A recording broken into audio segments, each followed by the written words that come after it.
Oke sahabat Sari Lupis yang saya cintai.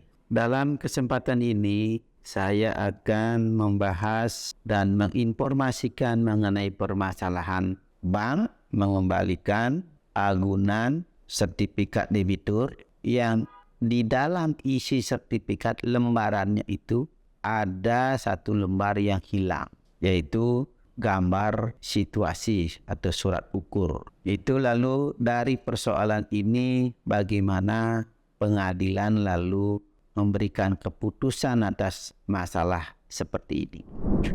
Jadi kronologisnya adalah ini terjadi di pengadilan negeri bahwa awalnya si debitur ini menyerahkan beberapa jaminan sertifikat kepada bank kreditur karena dia meminjam uang. Ternyata dalam perjalanannya kredit ini macet dan bank melelang beberapa jaminan ini.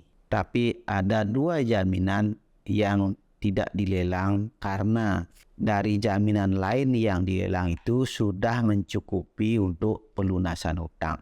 Nah, jadi sehubungan dengan lelang sudah selesai, kemudian hutang menyatakan sudah lunas, debitur lalu minta sertifikat sisanya lagi 2 itu kepada bank. Lalu bank menyerahkan. Nah, dalam serah terima inilah akhirnya setelah dicek sama debitur ada satu sertifikat yang lembar surat ukurnya itu tidak ada dalam sertifikat itu. Akhirnya debitur mempertanyakan, kenapa sertifikat ini kok ada lembarannya ini tidak ada. Nah, bank juga menyatakan bahwa sertifikat yang saya terima itu seperti ini. Nah, disinilah terjadi perbedaan sehingga debitur merasa dirugikan karena sertifikatnya itu hilang satu lembar. Si kreditur sendiri ini tidak mau tanggung jawab dengan alasan dia menerima sertifikat seperti itu.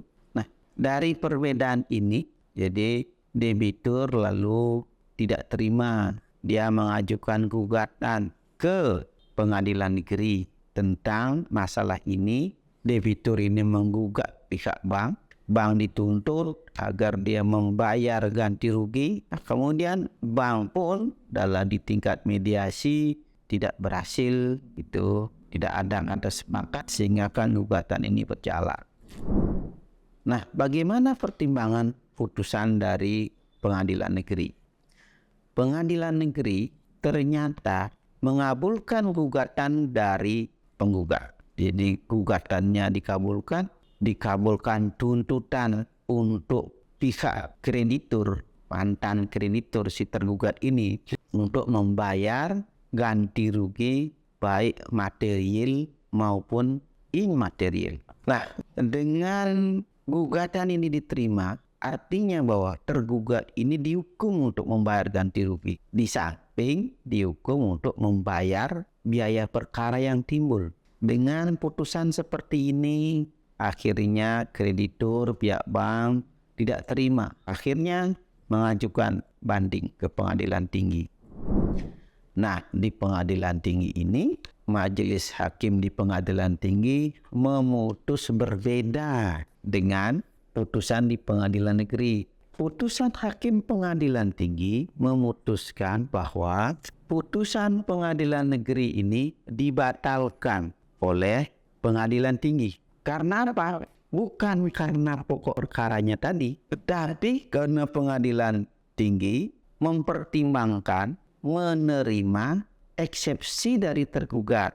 Eksepsi dari tergugat yang mendalilkan bahwa tergugat ini berkeberatan karena Badan Pertanahan Nasional yang menerbitkan sertifikat itu tidak digugat. Sehingga pengadilan tinggi menilai bahwa gugatan dari debitur ini pihaknya kurang, atau sering disebut gugatan kurang pihak, atau istilahnya error in persona.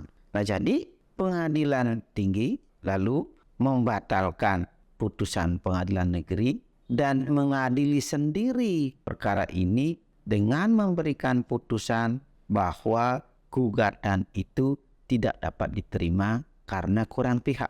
Lalu pihak debitur akhirnya dia juga tidak menerima putusan dari pengadilan tinggi ini. Pihak penggugat ini akhirnya mengajukan kasasi ke Mahkamah Agung. Kasasi ini akhirnya diputus oleh hakim di Mahkamah Agung yang menyidangkan perkara ini.